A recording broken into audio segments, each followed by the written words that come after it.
is an Unspoiled Network podcast. This is Unspoiled, covering Harry Potter and the Sorcerer's Stone, the rereading.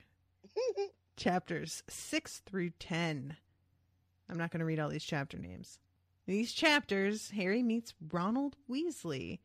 We meet Scabbers the Rat for the first time, and Neville and Hermione. The gang's all here. Oh! Welcome to Unspoiled.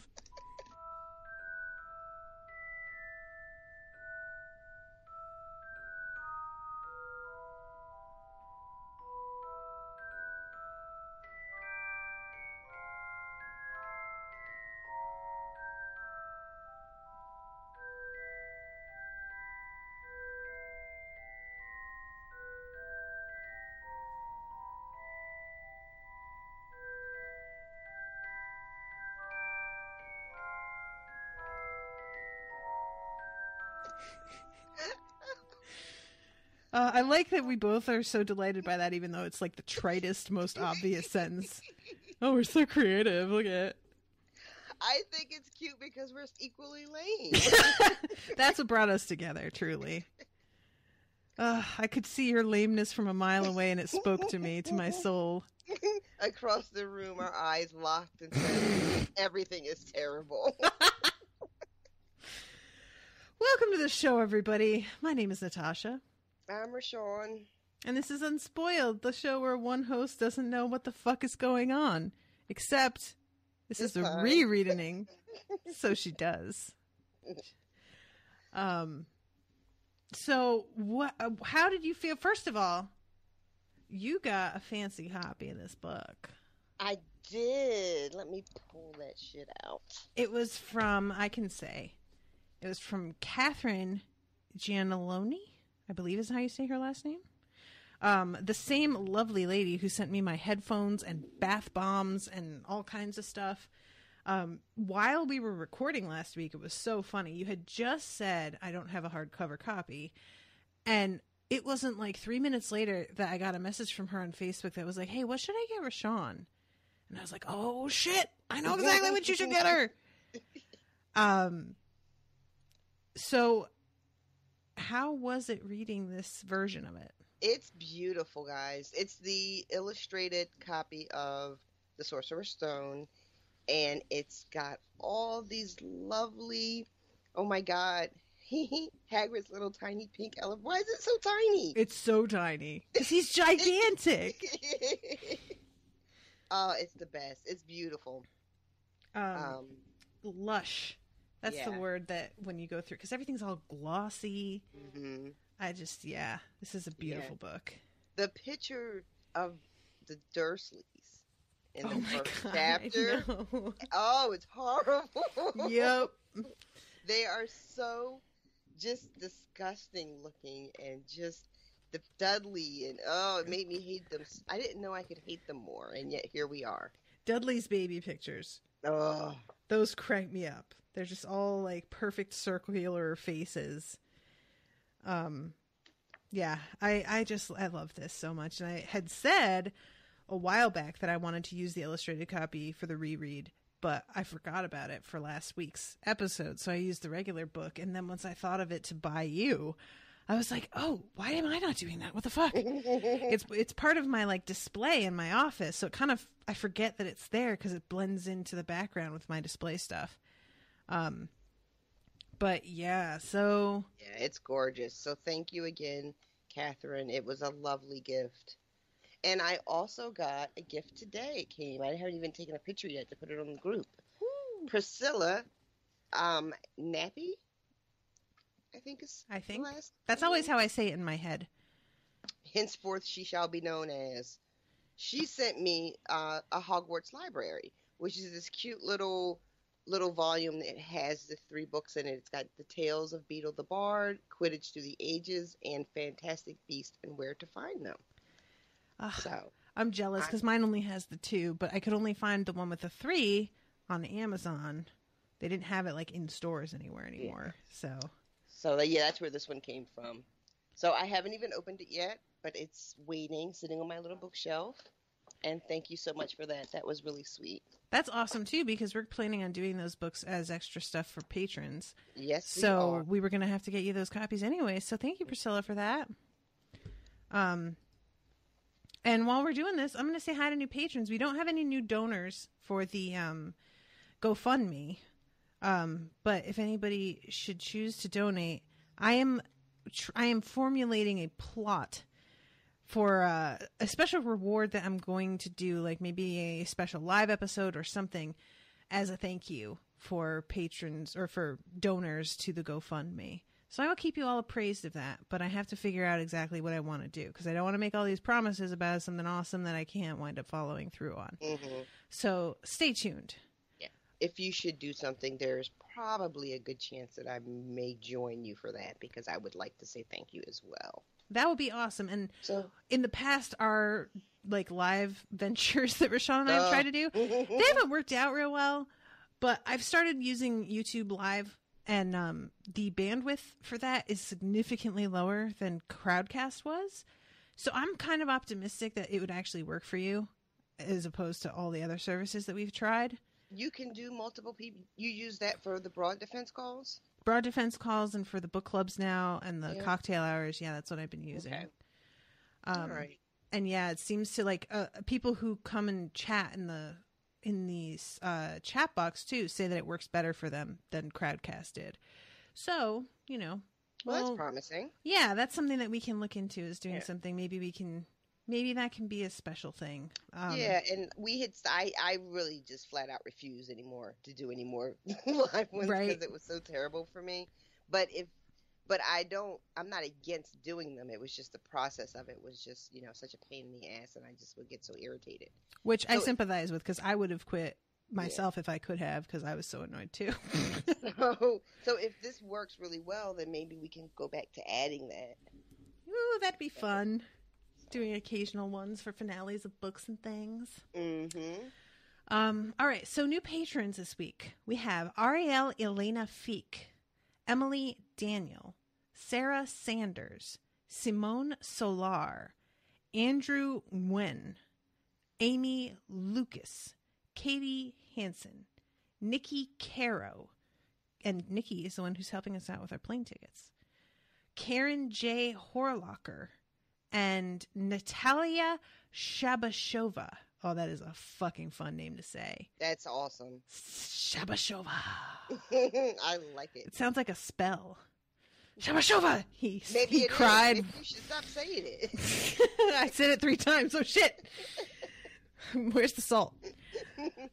So welcome to all you guys. Thank you so much for becoming patrons and pledging. And if you are not a patron, I'm going to take a little break right here and tell you about why you should be.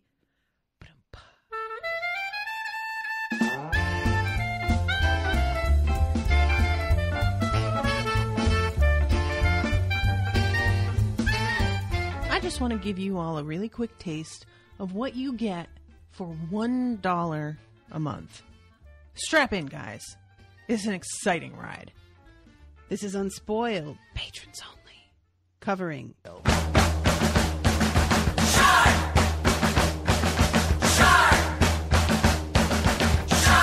Sharknado,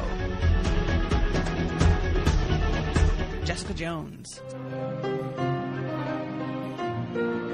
The Room,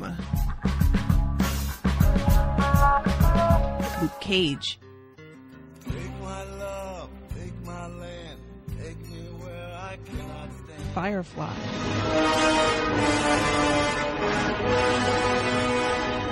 Star Wars The Force Awakens, Black Mirror, The Cabin in the Woods,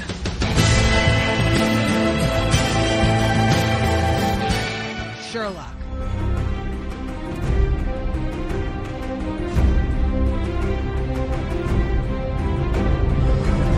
pretty sure you all know that one. I just gave you 10 reasons.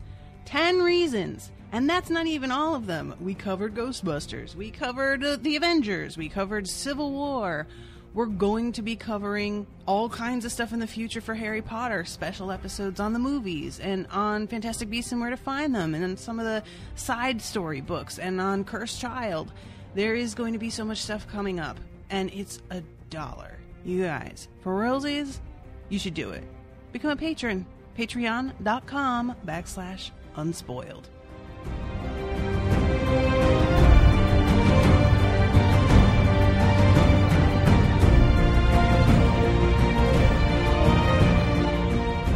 Back. All right.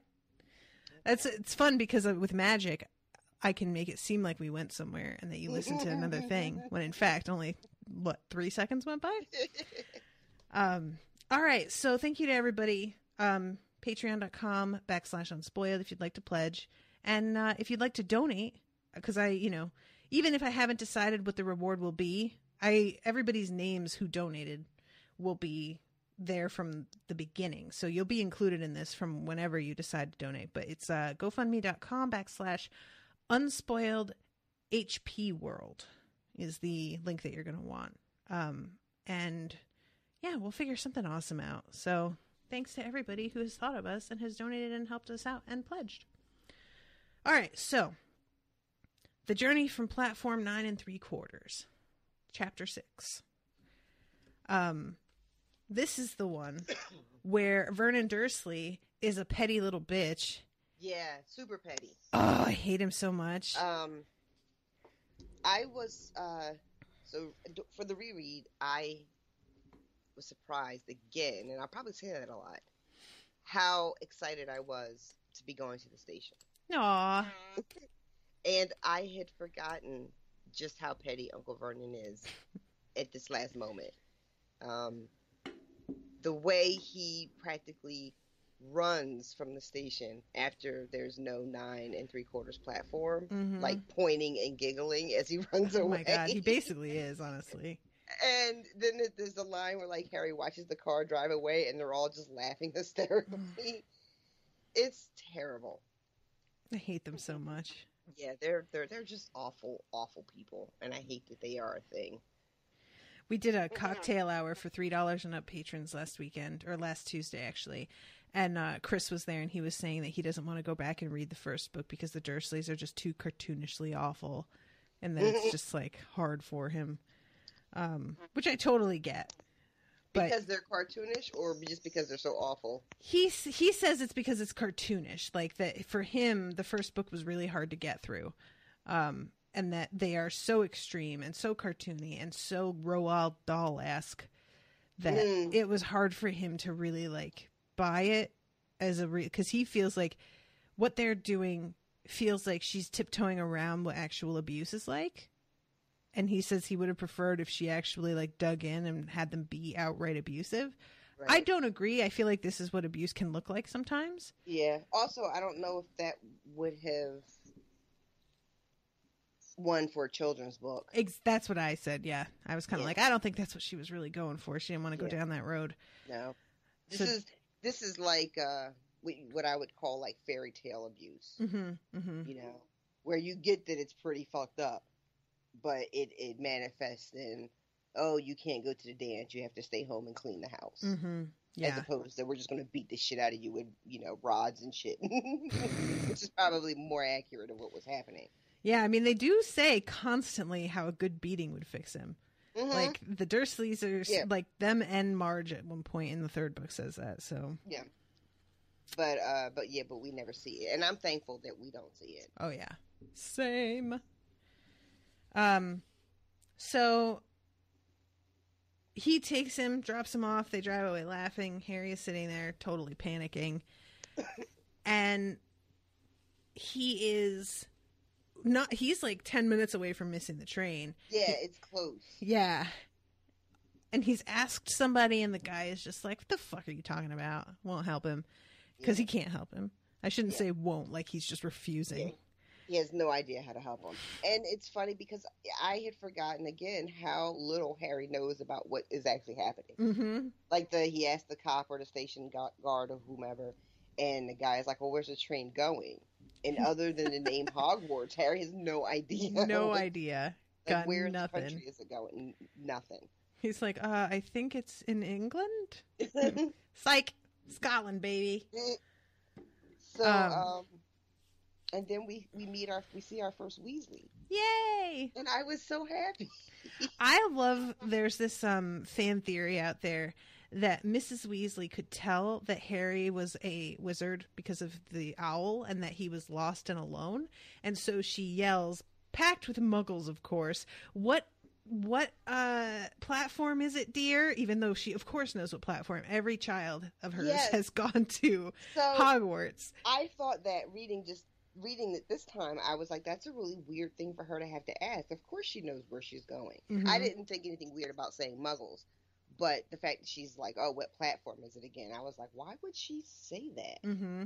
So that's interesting to hear people. I mean, it makes sense. Yeah, I really like that idea that she's like, I'm going to help him out, but I'm not just going to like go up to him and be like, do you need help, dummy? Yeah, I'm gonna make sure that I call attention to our presence. Mm-hmm. So, yeah, and that, you know what? It seems like a Molly thing to do. It totally does. Completely, yeah. So yeah, there are some little fan things that I like roll my eyes at, but that one in particular, I was just like, oh, I like that. Yes, let's go with that. So the twins go first. Well, Percy goes first, then the twins, and then she has Harry go before Ron. Mm-hmm. And we also meet Ginny here for the very first time. Here. Yeah, and she is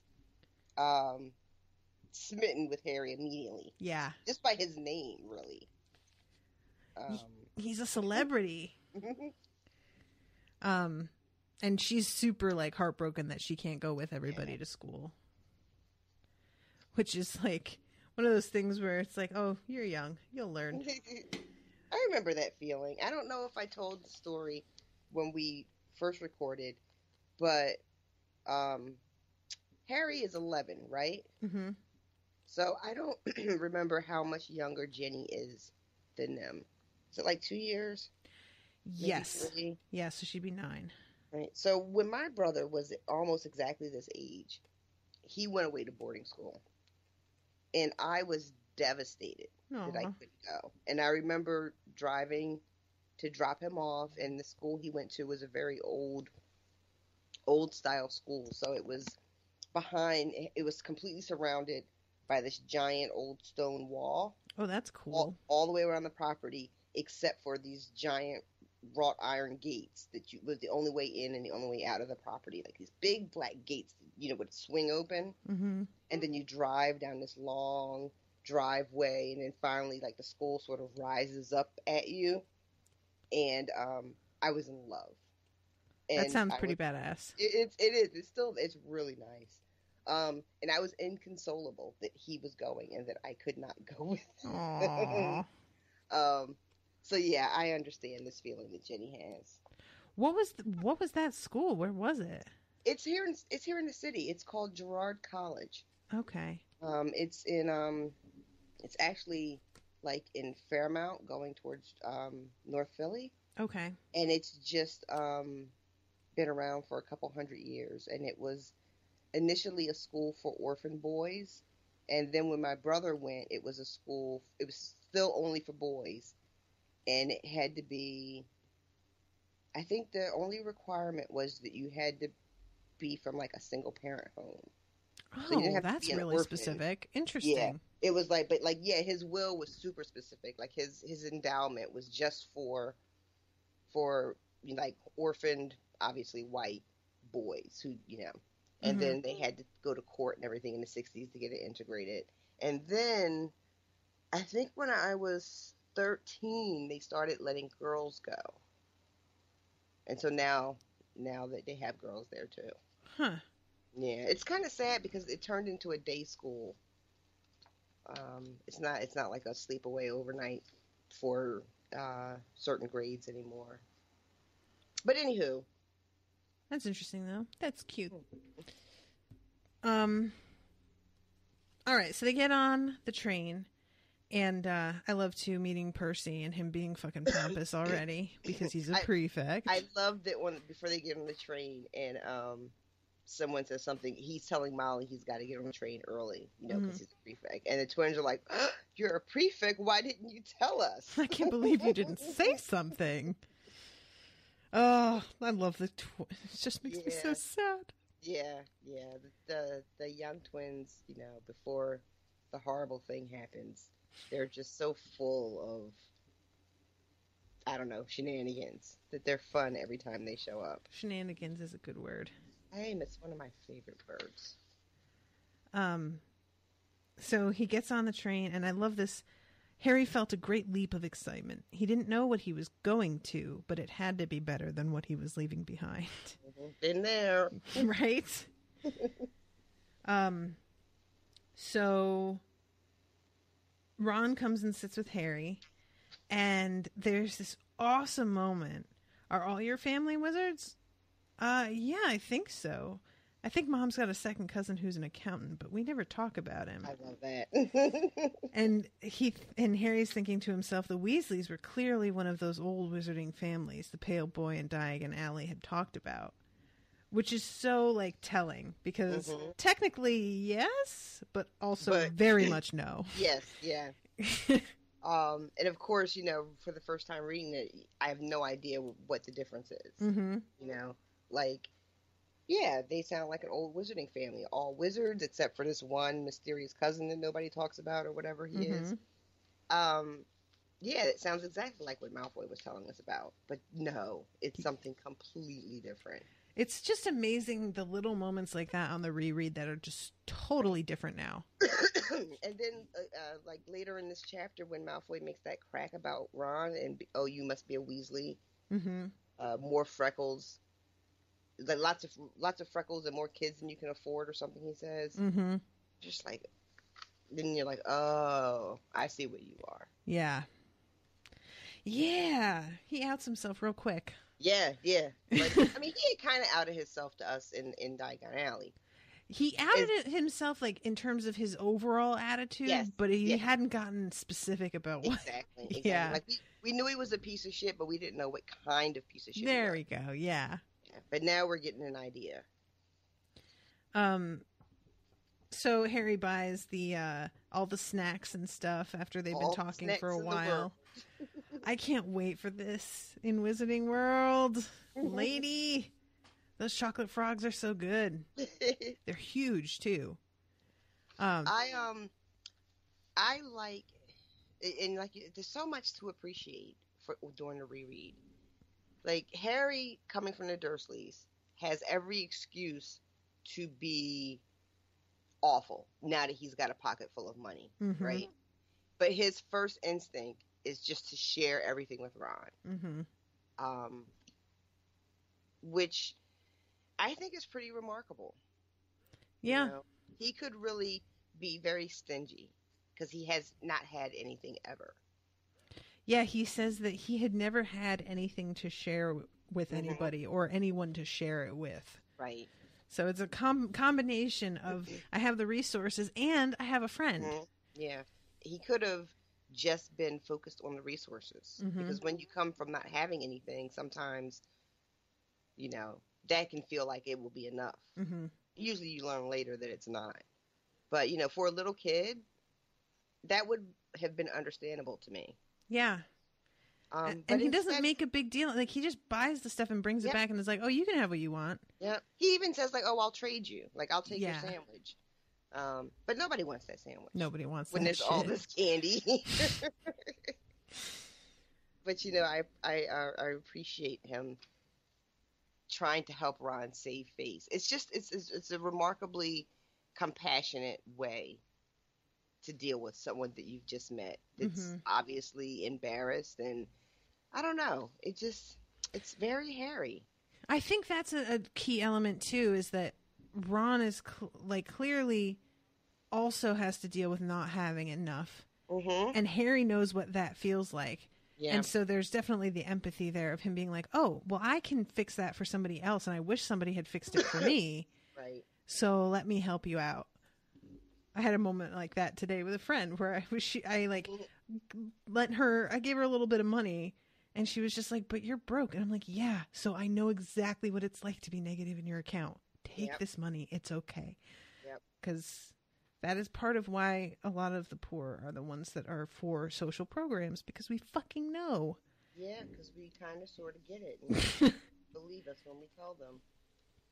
But yeah, I think later on in this chapter, Harry opens up when Ron starts talking about what it's like to be the youngest and how everything he gets is used. Mm-hmm. You know, from scabbards to his wand to his clothes, and Harry gets it too because up until a month ago, he was walking around in all of Dudley's old shit. Yep. It's so cute to see them meet. It really is adorable.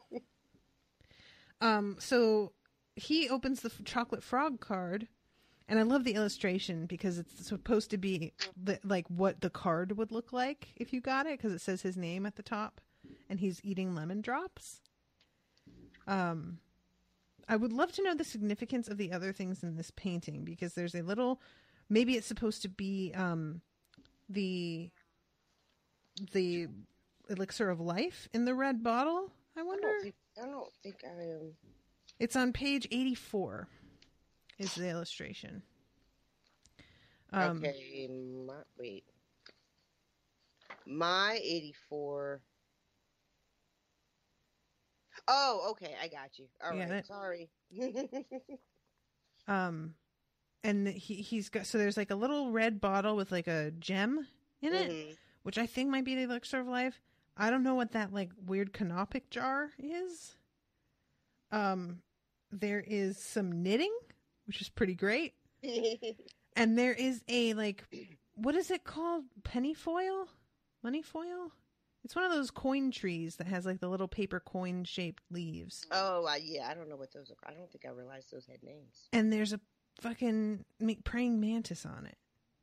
I feel like there's got to be significance to this. But I don't know what it is. But yeah, he's eating lemon drops, which delights me. Albus, is that his his regular ring? Yeah, I think it's his. I don't think it's that ring because he doesn't get that till later. I was gonna say because he shouldn't have that yet. Yeah, because that stone is usually represented as being triangular or having a symbol drawn on it, and we don't see that here. Okay. Albus Dumbledore, currently headmaster of Hogwarts, considered by many the greatest wizard of modern times, Professor Dumbledore is particularly famous for his defeat of the dark wizard Grindelwald in 1945, for the discovery of the 12 uses of dragon's blood, and his work on alchemy with his partner Nicholas Flamel. Professor Dumbledore enjoys chamber music and 10-pin bowling. So we get a bunch of shit that doesn't come up until like way later. Yeah. And then he leaves, and Harry is shocked, as he should be. And Ron is super nonchalant about it, and Harry has to be like, well, not that you asked, but where I come from. Yeah, Harry's real snarky for some reason about this. I mean, I'd be happy to share something with you if you showed any interest in me, but I guess it's fine. That's an aggressive Harry.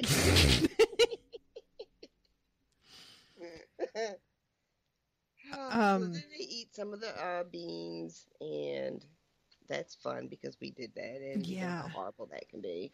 Oh, I got an email. Oh, this was fun. I got an email earlier today from a Finnish listener named Tommy Hallinen. Hi, Tommy. I hope I'm saying your name right. And they had heard that we got chocolate from Norway, and they were like, well, I can send you some Finnish candy and chocolate. Oh, and I'm like, shit. Yeah, you can. Oh, shit. And they sent me a link to a Finnish store that I'm going to send you the link to later. And they were like, you can pick out what you want and just let me know, and then I'll get you the things that you like. But you can't get away without having the Finnish salmiakki, and parentheses, salty licorice. I'm sorry, but it is a tradition to have foreigners try the salmiakki. Unfortunately, you might not be able to video record the reaction, but hopefully you can have the tasting of salmiakki attached to the end of one of the podcast episodes, which sounds very foreboding. Yeah, I'm right. Like, no, it's not a tradition unless, it's terrible. Right? I'm like, it's got to be awful, right? You just want to laugh at us. I hate licorice. I don't like it either. Hate it.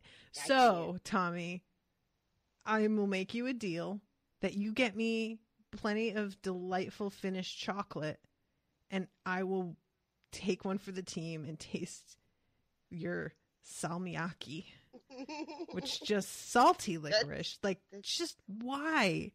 Well, maybe it being salty helps. I mean, I hate licorice. Same.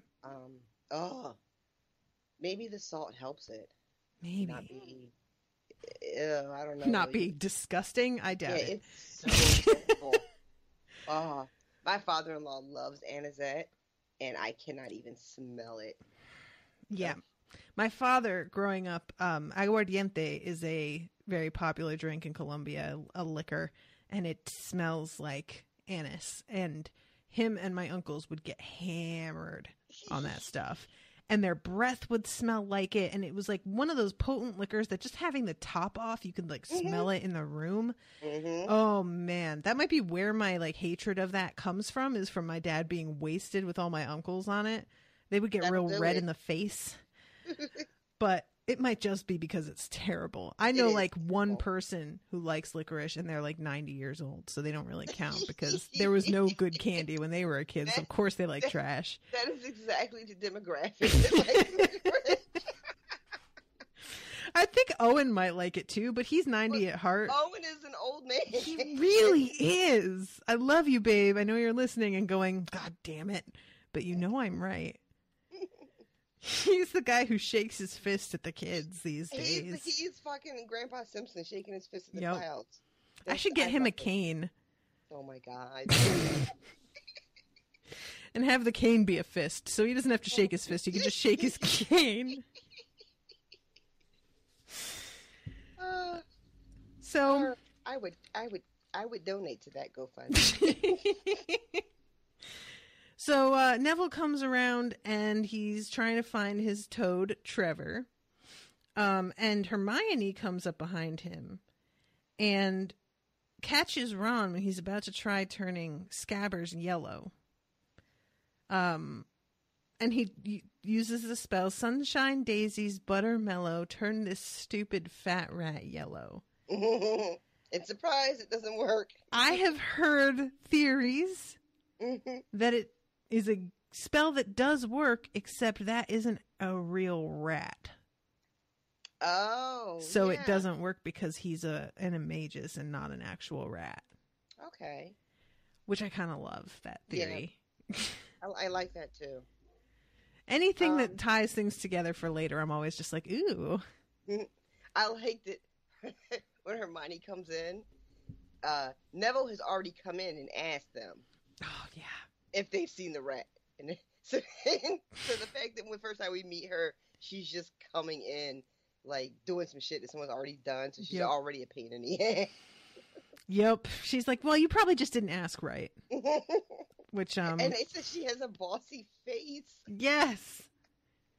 What does that look like? I don't know. Wait, did they say face or voice? Maybe I just wanted it to be face. She had a bossy sort of voice. Yeah, it is voice.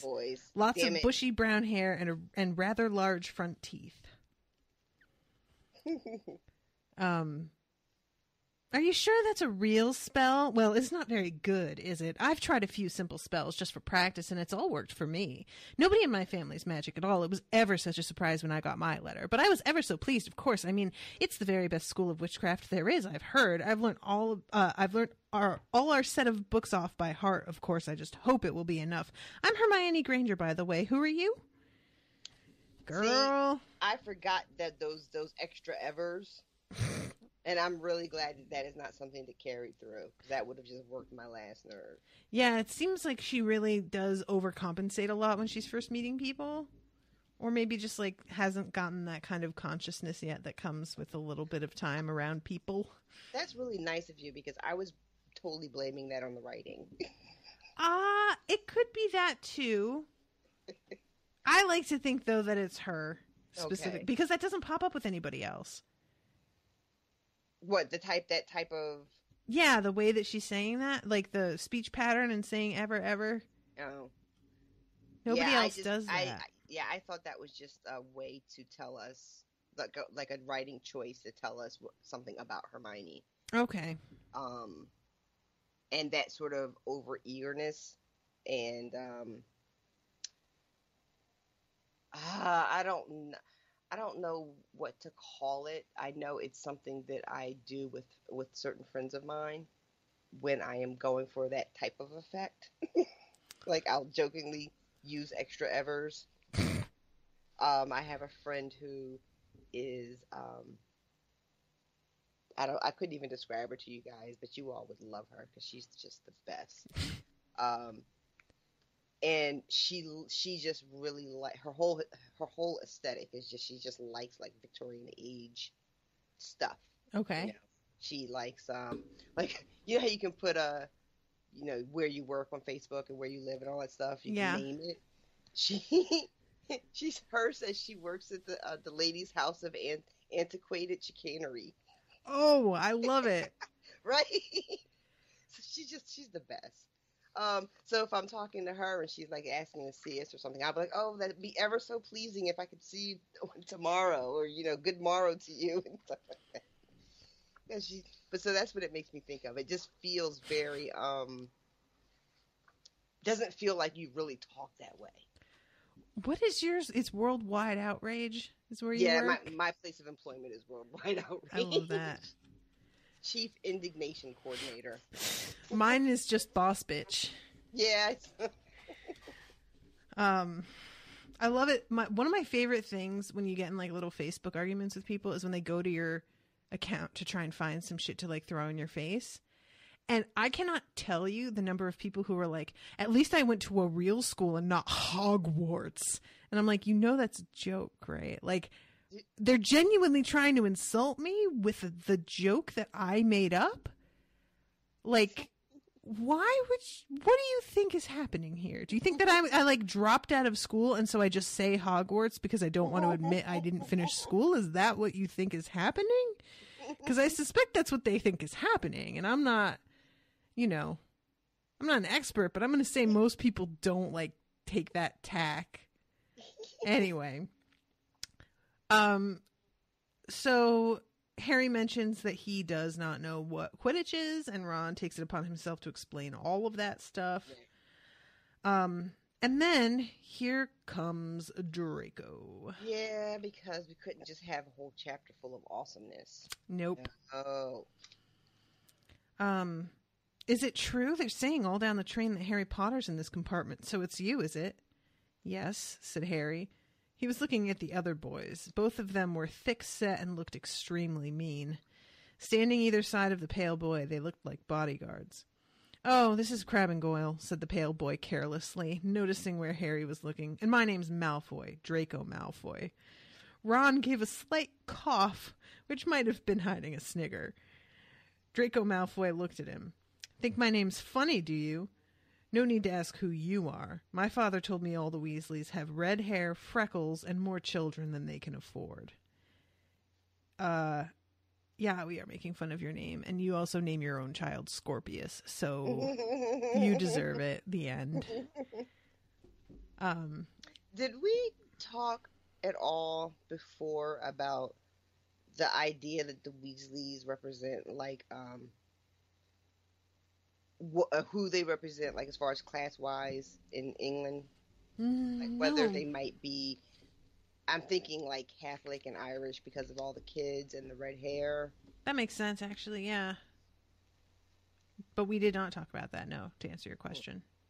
It's not that I have a whole lot to say about it. All right, moving on. Good talk. But I wonder if that was intentional.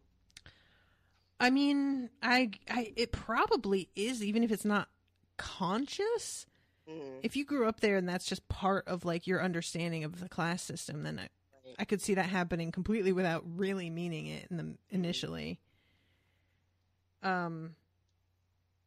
So Goyle reached toward the chocolate frogs next to Ron. Ron leapt forward, but before he'd so much as touched Goyle, Goyle let out a horrible yell. Scabbers the rat was hanging off his finger, sharp little teeth sunk deep into Goyle's knuckle. Crabbe and Malfoy backed away as Goyle swung Scabbers round and round, howling, and when Scabbers finally flew off and hit the window, all three of them disappeared at once. Perhaps they thought there were more rats lurking among the sweets, or perhaps they'd heard footsteps, because a second later Hermione Granger had come in. Yeah, So Scabbers saves the day for a sec. Right. So now that we know what the deal is with Scabbers and who he is, really, why does he defend Ron? Maybe. I was going to say, like, later on when he's revealed, he's talking to Ron and he's like, I was always a good rat, wasn't I? So maybe it's just like self-preservation. You know, I'll watch his back because he gives me a pretty good house. And if these assholes get a hold of me, then I will probably wind up smushed or part of an experiment or something horrible. That is a fair point. Because if they got their hands on him, who knows what they would have done. Yeah. I mean, doesn't somebody pick him up and swing him? Oh, he just swings him off. Yeah. Yeah. So I like to think it's that and just, you know, I'm trying to build up some goodwill because who knows, in case. You think it's possible? I guess anything is possible. Maybe he has some affection. Maybe. I don't know. Maybe he is just self-serving. I wouldn't rule it out. But, I mean, yeah, it's hard to know with somebody like that, isn't it? Yeah. Because where is the line there? It could very well seem like that even to him, that it's affection, and it really isn't. You're right. At the end, it really is just self-serving. So Hermione, let's see. Scabbers has been fighting, not us, said Ron, scowling at her because Hermione comes back. Would you mind leaving while we change? All right. I only came in here because people outside are behaving very childishly, racing up and down the corridors. And you've got dirt on your nose, by the way. Did you know? Oh, Hermione. So they get off, and Hagrid is going to lead them to the castle because they have to ride on their little boats. Yeah. Let's talk about Hagrid real quick because, like, you know, if you haven't been listening to this podcast, you know that while I try to have patience with Hagrid, but it's hard for me. But I recognize that he is a good-hearted person. It's just that I find him incredibly frustrating. Why the fuck was he not allowed to finish school once they realized that fucking Voldemort was the one who turned him in? That's a really good question. They don't even need to know that it wasn't actually, like, him that released... Like, once you put it together that the Dark Lord is the one who bore witness against this guy who got expelled, maybe reevaluate the decision that you made 15 years ago or whatever. I think that even if that hadn't have happened, he probably would have been expelled for other reasons. Well, he was raising Aragog under his bed. Yeah, because he's so careless. And that probably deep down inside, nobody trusts him with learning more magic. I know that's terrible to say because it's so unfair. Right. But I feel like he kind of earned that reputation. I mean, like I said, he was raising Aragog under his bed. So maybe he didn't get a student killed by opening the Chamber of Secrets, but he did have a giant fucking man-eating spider. Yeah. It's like when you catch somebody, when you think you catch somebody fucking up, and you're like, aha! But then it turns out you didn't really catch them, but they have been fucking up. So, yeah. And I will say, I don't know if I'm comfortable with a world where Hagrid knows more magic and has more power. You know what I mean? But the education might have helped him manage it. Although, to be fair, he manages his wand, like, supposedly it's broken into pieces inside of his umbrella. Mm-hmm. Personally, I think he had to have had it repaired because Ron's wand doesn't behave that well when it gets broken. Remember in the third book? That's a good point. And that would be an excellent place, to hide it. I'd like to think that Dumbledore, like, on the low, repaired it for him, but didn't, like, say anything to anybody. Oh, really? That's like he snuck off and got it repaired, but no, I think you're right. I could see Dumbledore kind of knowing that something wasn't right about this and just having a bit of mercy and being like, listen, here's your wand back, buddy. Yeah, and also because Dumbledore trusted Hagrid with certain bits of information about how serious things were getting in the world, he might have known that Hagrid would need to be able to protect himself and others at some point. Right. That's funny, though. I had never really thought about that he might have his wand completely repaired. Yeah, it's just like, it didn't make a lot of sense. Ron's is like not even completely disconnected. It's still hanging on a little bit. But he tries to do anything and it backfires. Yeah. And Hagrid uses his all the time, and he's not supposed to, but it still works fine. The only thing... But also, isn't Ron using a hand-me-down wand for a while, though? Yeah, that's a hand-me-down wand that breaks, I think. It's this same one from this book, and then he gets it replaced with a new wand finally. So, if Hagrid's wand was his, like meant to be his, but and it was broken... Still didn't... So it would work even broken better than Ron's hand-me-down broken one would work. That's what I'm suggesting. Okay. Maybe. Yeah, it's hard to know because the wand lore comes up so late in the books how much of that was like part of what she planned and what wasn't. Mm-hmm. But I wish... I haven't... Because I kind of searched to see if she answered anything about that. And she said somewhere that Hagrid was allowed to use magic after a point, but he says in the final book that he isn't allowed to, and that he says something like the ministry's looking for any reason to make our lives harder. Wait, when she says Hagrid was allowed to use magic, does she mean like at some point during the course of the books as we're reading them, at some point he's allowed to use magic? Yeah. And it's just not like expressly said? Yeah, which, I mean, we have, just in previous chapters, we have Ollivander saying, but you don't use it, do you? Mm-hmm. About his wand. So, like, I'm not real clear on what she thinks happened there, or what she intended for us to believe happened. And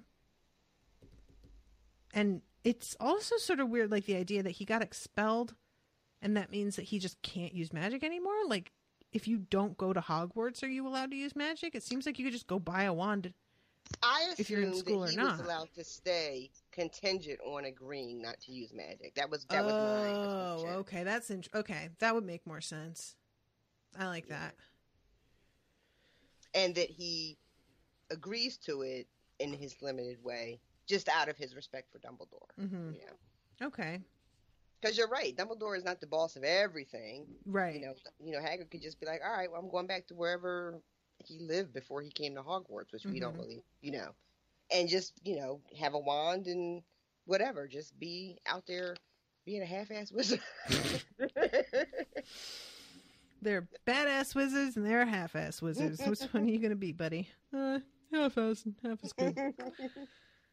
All right, so chapter 7, the Sorting Hat. We only got through one chapter. Holy shit. I know, right? We may have to make these less than 5 chapters at a time. Yeah.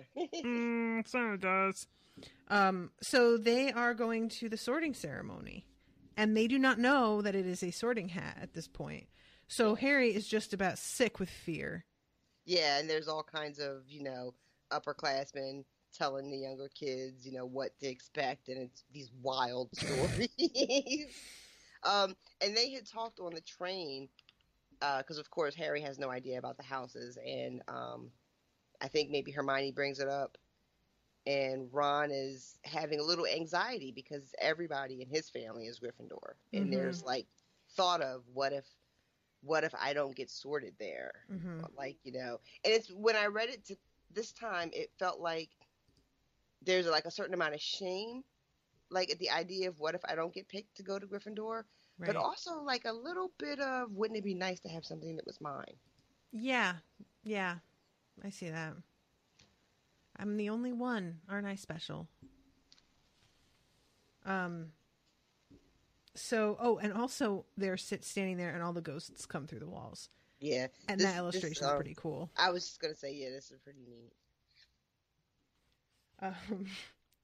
So they realize finally that it is a hat. And the hat says his poem, which is considerably less grim than in later books. Yeah. And she reads everybody's names and they go up. And when she reads his, Potter, did she say? The Harry Potter? The last thing Harry saw before the hat dropped over his eyes was the hall full of people craning to get a good look at him. Next second, he was looking at the black inside of the hat. He waited. Said a small voice in his ear. Difficult, very difficult. Plenty of courage, I see. Not a bad mind, either. There's talent, oh my goodness, yes. And a nice thirst to prove yourself. Now that's interesting. So where shall I put you? Harry gripped the edges of the stool and thought, not Slytherin, not Slytherin. Not Slytherin, huh? Said the small voice. Are you sure? You could be great, you know. It's all here in your head, and Slytherin will help you on the way to greatness. No doubt about that, no? Well, if you're sure, better be Gryffindor! Aw, I love that moment. It's so important for later. Mm-hmm. And here's our first illustration of Quirrell. Yeah. I don't know what's going on with his face. He looks like he's doing the thing from Austin Powers. Dr. Evil? Yeah. The little finger up. Ooh, I want you to die. So they go both sit down at the Gryffindor table, and let's see, Harry didn't know whether to laugh or not, because that's when Dumbledore says, nitwit, blubber, oddment, tweak. Thank you. He sat back down. And Percy says, mad? He's a genius. Best wizard in the world, but he is a bit mad. Yes. Potatoes, Harry? Listen, when we go, okay, I'm going to send you right now on Facebook Messenger. I know that you know, but I need you to see the very specific picture that I have anyway, because I am so excited for the food at Universal. And there are some platters and whatnot other than the candy and everything in Wizarding World. But look at the size of the Lard Lad donut. I just sent it to you. I know I mentioned this in another episode that I'm excited about the donuts. I didn't truly appreciate the fucking size of the thing. Have you gotten it yet? Hang on.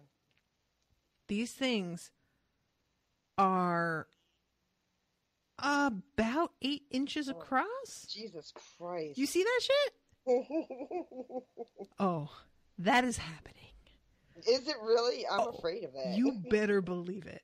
If I have to, I will share with somebody, but I will be fucking cranky about it. But yeah, the meal here, I wish so much that this was something, and perhaps they will do something like this at some point, but when you go to Wizarding World, the only options for where to eat are like the Three Broomsticks or Leaky Cauldron. They don't have a Great Hall where you can sit down like you're in. The Great Hall is part of the actual Hogwarts castle, which is the ride, you know? And I know there's not really a good way to do that. Like, build a separate Great Hall somewhere not in the Hogwarts castle? Like, that doesn't make any sense. But I really wish that this was a thing, because it's just got such a specific vibe to it. And with the candles, like, hanging from the ceiling, and the ceiling enchanted to look at, like, the sky outside, I feel like the kind of budgets that these parks have could really make that look real. Right. You know what I mean? I just wish that this would be a thing. I guess the question becomes if they think people would want to sit down that way, because I imagine it would have to be like almost buffet, not buffet style, but like family style. Family style long tables. I mean, the parks get so crowded that it's practically that anyway. When you go into like Three Broomsticks and stuff, when we go in November, it won't be that bad. But I mean, you are basically on top of each other, you know? So it seems like it would actually be kind of a smart way to like see a ton of people at a time. And you can charge people extra because it's like seated service instead of Leaky Cauldron. Or no, Three Broomsticks when I went, you know, like go up and order and then go sit down with your food like a cafeteria kind of thing. Just a thought, just saying, you know.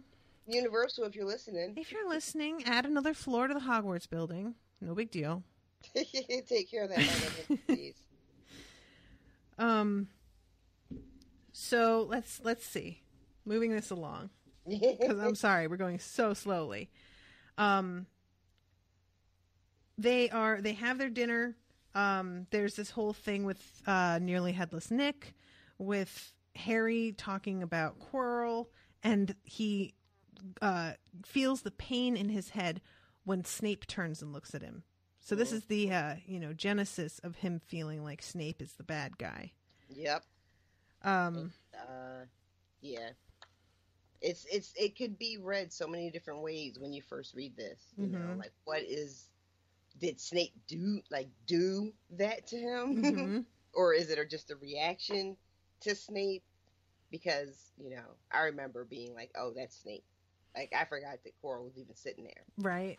You know, it was so focused on Snape and trying to work out why Harry was reacting that way. And, you know, what kind of power Snape had over him. And, you know, it really sent, it started the whole run of what's going on with Snape. And then comes my favorite, with the wisdom of hindsight. Perhaps Harry had eaten a bit too much, because he had a very strange dream. He was wearing Professor Quirrell's turban, which kept talking to him, telling him he must transfer to Slytherin at once because it was his destiny. Harry told the turban he didn't want to be in Slytherin. It got heavier and heavier. He tried to pull it off, but it tightened painfully, and there was Malfoy laughing at him as he struggled with it. Then Malfoy turned into the hook-nosed teacher, Snape, whose laugh became high and cold. There was a burst of green light, and Harry woke, sweating and shaking. How about that shit?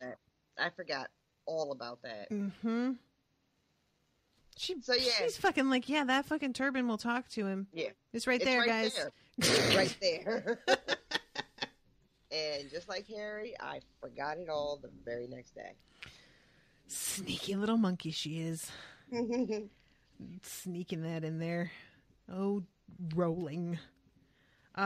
So next chapter, 8, The Potions Master. This is where Harry goes to class for the first time. I love the mention of Peeves coming up, grabbing your nose. Gotcha, conk! Will never not be funny to me. And descriptions of the various classes and the personalities of the teachers. And there's a fabulous illustration. Is this the best? Yes, this is so good. This is so good. And it is so different from everything that I'm used to seeing Snape look like when he's illustrated, right? Because they're all sort of like based on the movies. That's true. All the like the popular ones, the way that I've seen. This is so different. I mean, it's not, but it is. It's weird to see Snape and it not be fucking what's his name? Alan Rickman. Yeah, I love this. I love everything about this picture.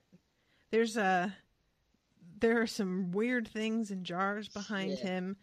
His head is like haloed by a particularly large jar. Yeah, it's pretty cool. And there's like a glowing bottle of something in front of him. And then we have the intro. Ah, yes, Harry Potter, our new celebrity. Like the first words out of his mouth, practically. Right?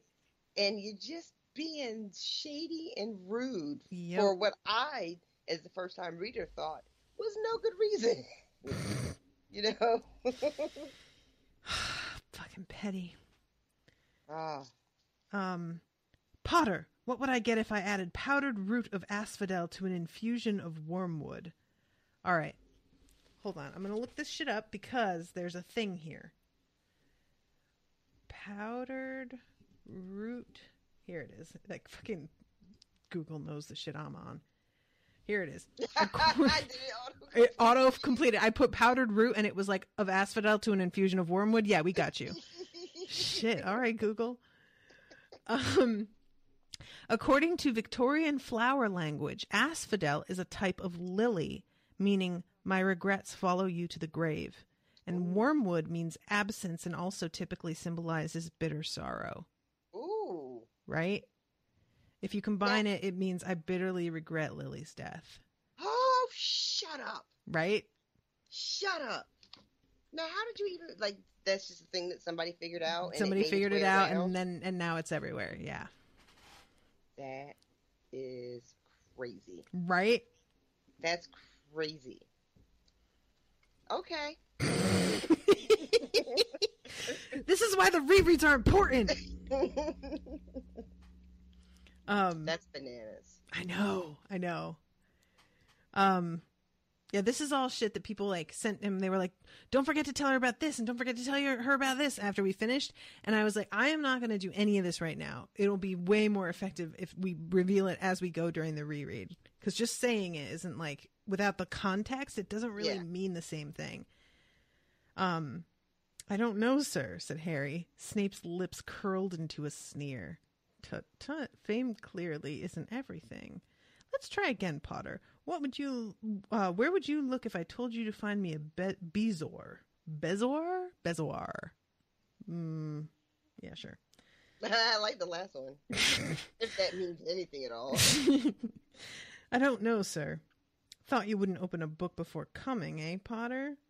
Oh, I feel like Harry doesn't know what the fuck this guy's deal is. Yeah. You know? He's like a deer caught in the headlights. Like, he's just trying to get through his first day, and this guy is fucking laser focused on him with all this resentment and ill will and hostility, and Harry has no idea why. Mm-hmm. And he doesn't seem to be treating anyone else like this yet. We find out later that, Snape doesn't give a fuck. Mm-hmm. But at first, like, it's just like, why is he doing this to him? And I remember thinking, oh, well, it just must be about Harry's reputation, Mm-hmm. And he Yeah. just wants to just show him up really quickly to get it out of the way. But then we find out that there's like so much more going on than just that. Okay, so Meanwhile, Hermione's is like, pick me. Oh, teacher, pick me. I'm ever so smart. That's one of my favorites. Was that one of the pictures you picked for like, here's 5 pictures that describe me? That should have been one of the ones you picked. I would like to say I did, but I really don't know if I did or not. Meanwhile, Neville is just fucking up, and Snape calls him an idiot boy because he spills it on himself and on the table and gets boils all over himself. Yeah. You, Potter, why didn't you tell him not to add the quills? Thought he'd make you look good if he got it wrong, did you? That's another point you've lost for Gryffindor. It's been so long since I heard that. The points for Gryffindor? Yeah. Right? Yeah, they like factor in up until like book 4, and then the 4 is when the Triwizard Tournament starts, and then after that you just don't give a shit about that anymore. Yeah. But for a while that was like real important shit. Mm-hmm. Like, damn it. How about this illustration of Hagrid's hut? It's so wild to me because it's almost like it's half of an upturned boat's hull, like a ship's hull. Like a turnip. It does look like that too, also. But yeah, it does look like the part of a ship, especially with that little vent coming out the top. The way it looks like. Yeah, and there's the like wheel on the window. The ridge down the middle looks like, you know what I mean? Yeah. The way that ships kind of come to a point at the bottom. I'm very ship knowledgeable. A ship shape. Clearly. Are you ship shape? I am ship shape. So, they're talking to Hagrid and having a good time, and then Harry says something about how Snape seems to really hate me. Rubbish, said Hagrid. Why should he? Yet Harry couldn't help thinking Hagrid didn't quite meet his eyes when he said that. And then he changes the subject. Changes the subject. And then Harry brings up the Gringotts break-in. And he's just like, oh, here's another cake. Oh, Hagrid. Bless your heart. So, Midnight Duel. That's the chapter where they learn to fly. This is fun. Yeah. It's so nice for Harry to be good at something. Yeah, it was, I had he has no idea. He doesn't know anything about Quidditch, broomsticks, and all that stuff. Mm-hmm. And the way he ends up jumping on the broom is because fucking Malfoy is just being a Malfoy. Mm-hmm. And they are taking Neville. Neville falls, breaks his wrist, and loses his little Remember-All. Mm-hmm. So, of course, they have to grab it. And Harry stands up for him, and he jumps on that broom, and it's like he's been on doing it his whole fucking life. Mm-hmm. Malfoying up the place. So, yeah, he just goes after that shit, and I love that all Malfoy has been doing is bragging about how he's, like, been flying forever, and that, Muggles on helicopters have like gotten into some of the stories that he's told about being on brooms, and he thinks that Harry never having done this before that he's going to have such an advantage, and then Harry, surprise, bitch. Yeah, and it's not an unfair assumption for Malfoy to make. No, not at all. Like, it seems completely reasonable that Harry would not be able to just jump on a broom, but turns out that's not a problem he has. Mm-hmm. So, and once he realizes it, how shook he gets. I love that too. Mm-hmm. And Harry is like, and your boys aren't up here with you. Oh, I love that so much. The same thing seemed to have occurred to Malfoy. Right, that's the best. That's the best. So then, like a punk, he just throws Neville's little Remember-All. And then that's where the magic happens. Yes. Oh, I love this so much.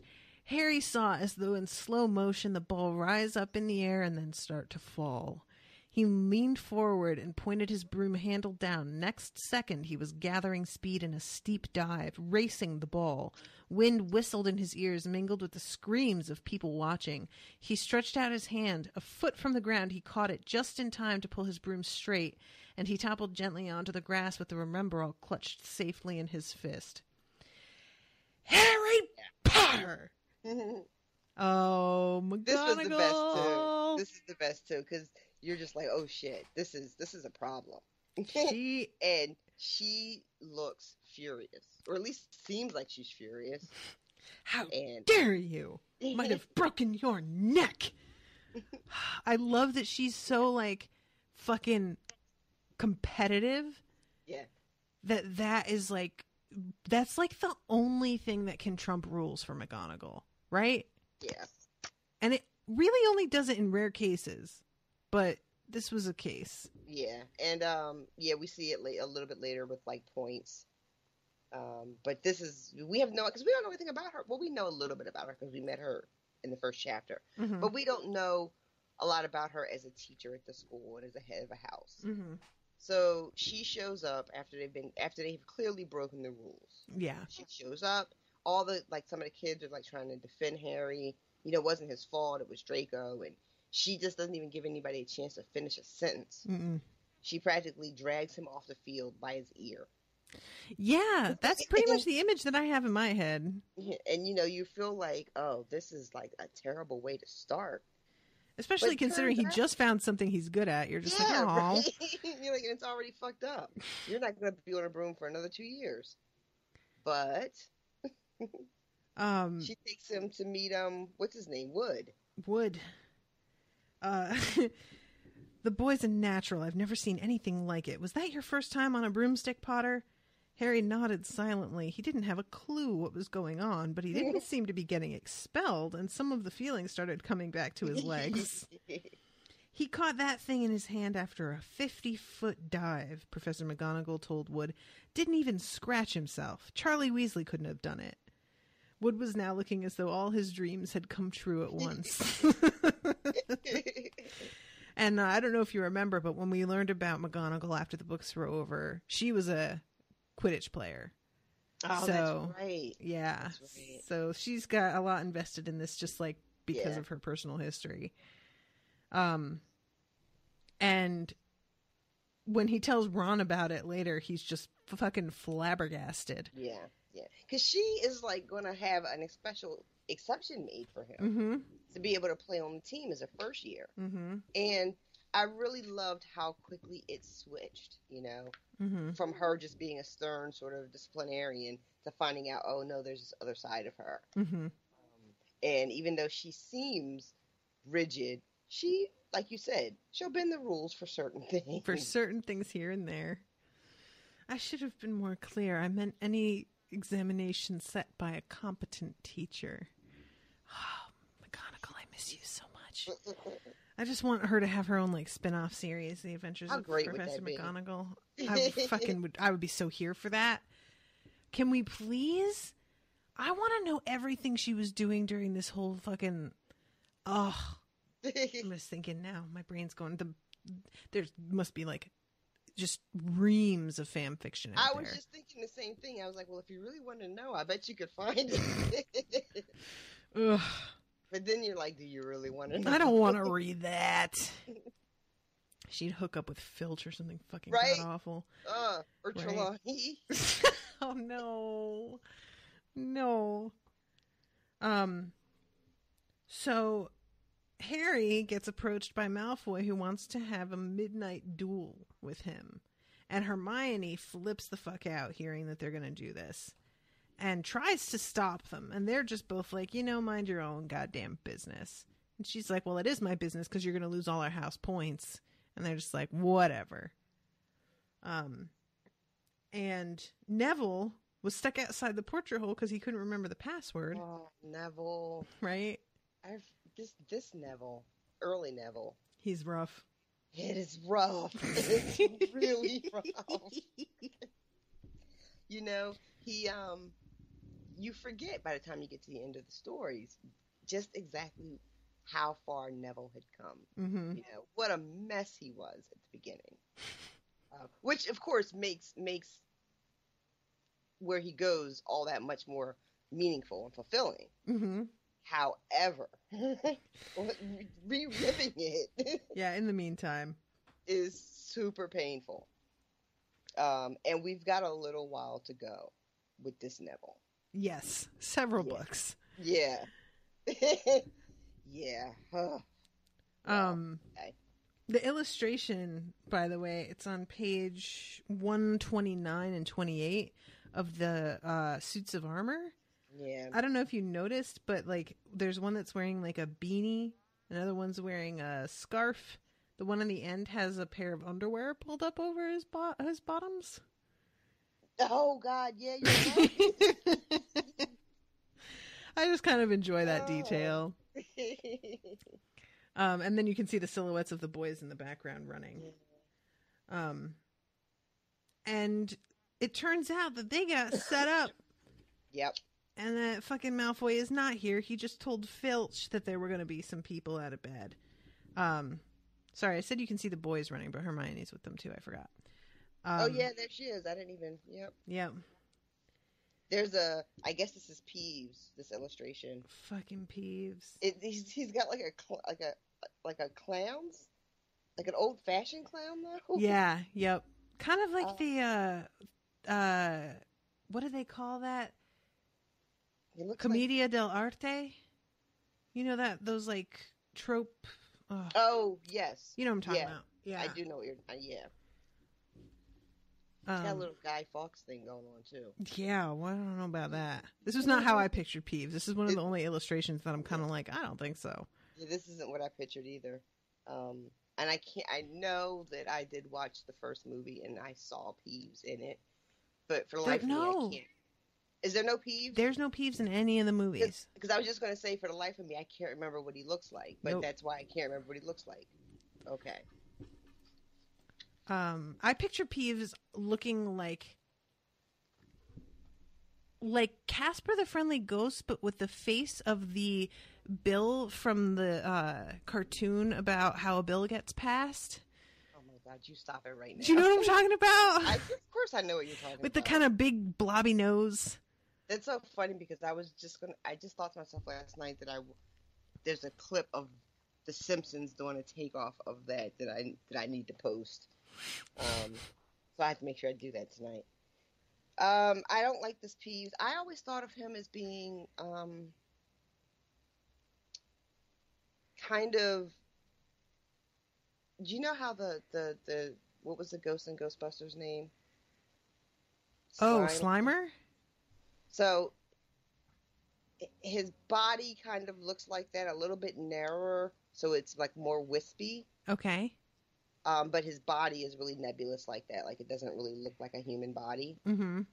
Not really sure about the face. Well, we'll go with my Bill face then. I think that works.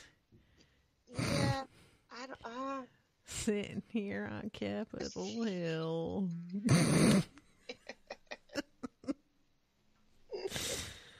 Oh, God. Students out of bed down the charms corridor. And then when Filch comes, don't mess about with me, please. Now, where did they go? Shan't say nothing if you don't say please. All right, please. Nothing. Ha ha. Told you I wouldn't say nothing if you didn't say please. Ha ha ha.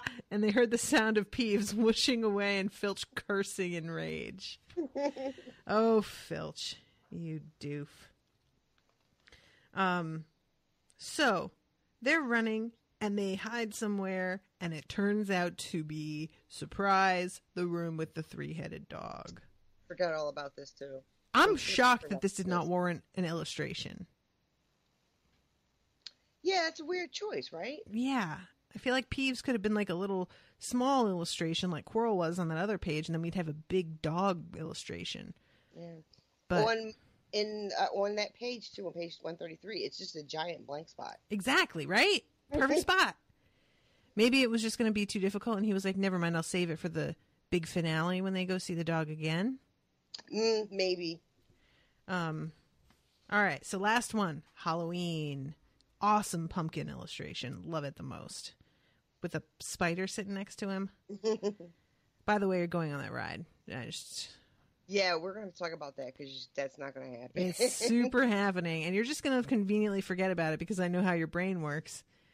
So this is going to be the last time I mention it, and then you're just going to be on the ride, and I'm going to be like, hey, guess what? And you're already going to be locked in. What kind of ride is it?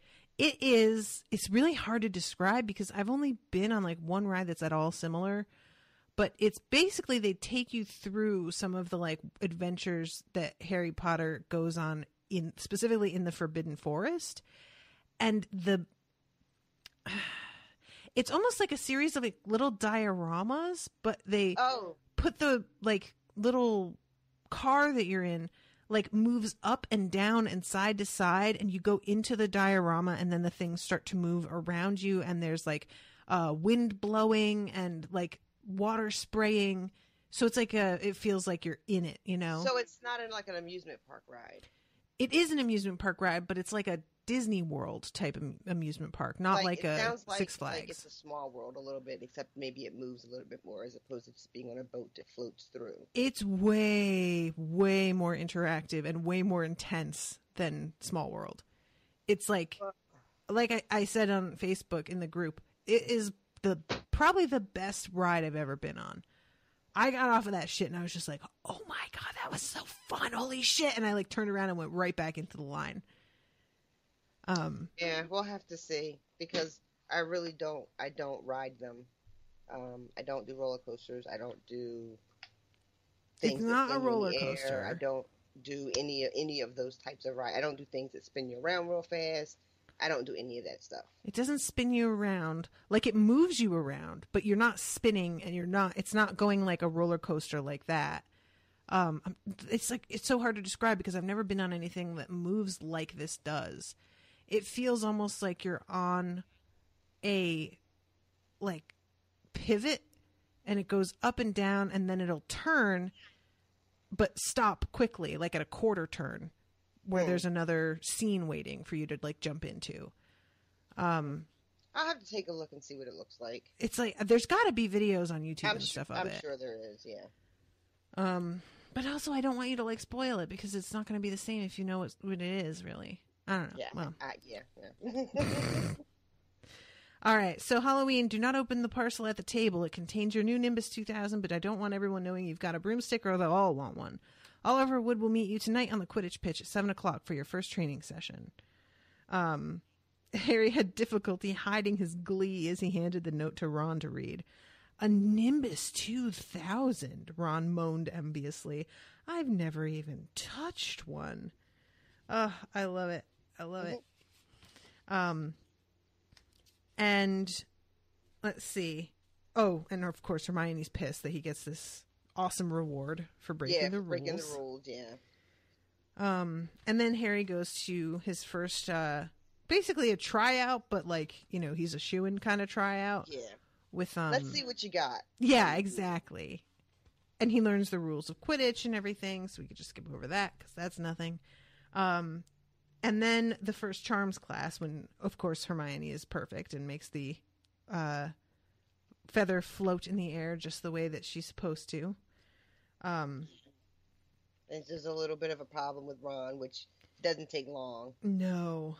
It's no wonder no one can stand her, he said to Harry as they pushed their way into the crowded corridor. She's a nightmare, honestly. Someone knocked into Harry as they hurried past him. It was Hermione. Harry caught a glimpse of her face and was startled to see that she was in tears. I think she heard you. So, said Ron, but he looked a bit uncomfortable. Yeah. She must have noticed she's got no friends. Aww. Aww. And then she disappears. She doesn't come to the next class. Yeah. And then at the Halloween feast, which sounds badass, 1,000 live bats fluttered from the walls and ceiling, while 1,000 more swooped over the tables in low black clouds, making the candles and the pumpkins stutter. The feast appeared suddenly on the golden plates as it had at the start of term banquet. And here comes Quirrell, sprinting into the hall, his turban askew and terror on his face. Everyone stared as he reached Professor Dumbledore's chair, slumped against the table, and gasped, "Troll! In the dungeons! Thought you ought to know." Then he sank to the floor in a dead faint. He's such a drama queen. He is, though. It's kind of amazing. Like, I would just like to pretend that he didn't used to be a drama queen. It's totally Voldemort that's the drama queen. Oh, yeah. Right? Yeah. I like that theory. Yeah, I feel like that's given, right? We're all in agreement on that. Makes me think of that scene in the beginning of Sherlock when Mycroft like abducts him and then is like, well, I'm sure Sherlock would call me his arch enemy. He does so love to be dramatic. And John says, oh, but thank goodness you're above all that.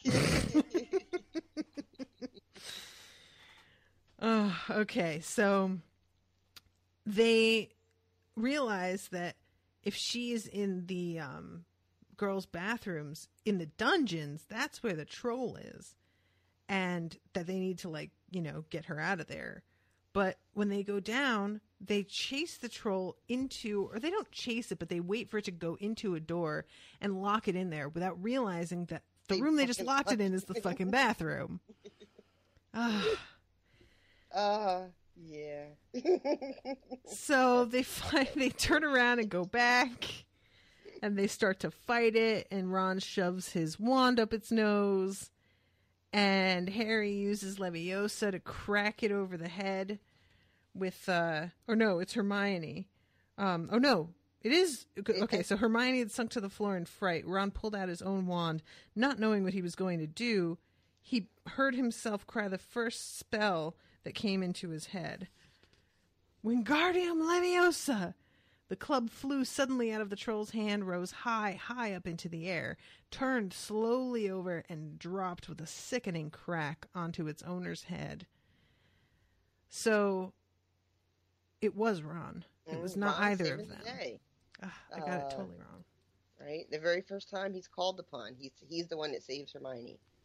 And he saves her because he knows how to say the spell because she corrected him earlier. Mm-hmm. Love it. These little things. And they get nailed to the wall by McGonagall. Hermione keeps it from being too bad by claiming that she went down there herself, but they still don't get the house points that they think they should have for defeating a motherfucking troll in the motherfucking school. What do you think of Newt Scamander's Guide to Trolls? This is pretty outstanding. Right? Yeah. This is I really want this to be more of a thing. Maybe that's what they were doing with Fantastic Beasts and Where to Find Them because they re-released it. Maybe it's been illustrated by the same artist, I wonder. Wouldn't that be nice? I'm going to look into that. I like the big warning, too.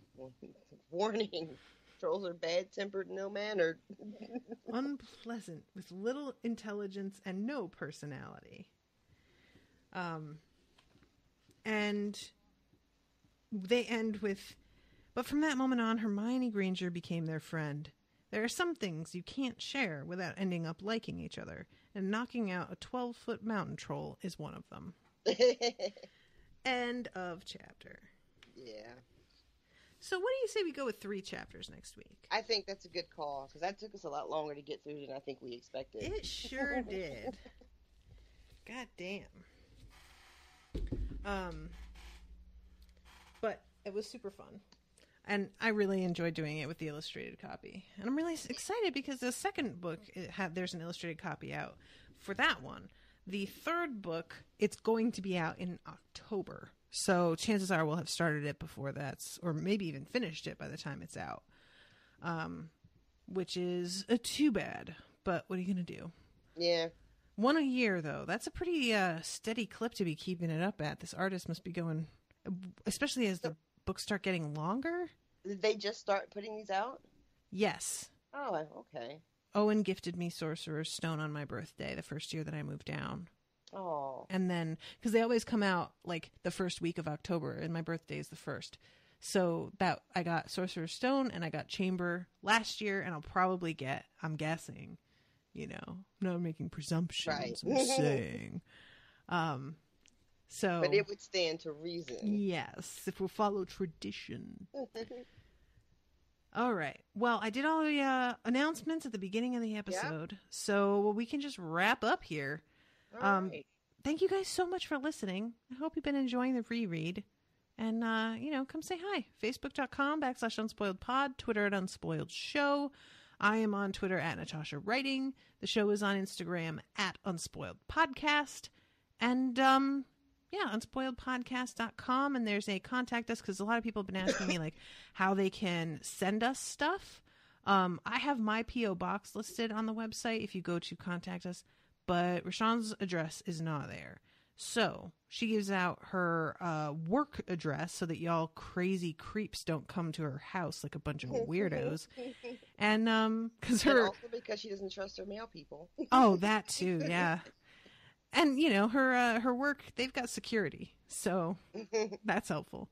But so if you want to send something directly to Rashawn, just message me from the page from facebook.com/unspoiledpod.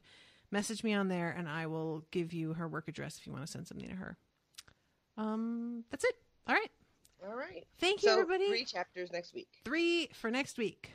All right. Toodaloo, motherfuckers. Bye, guys.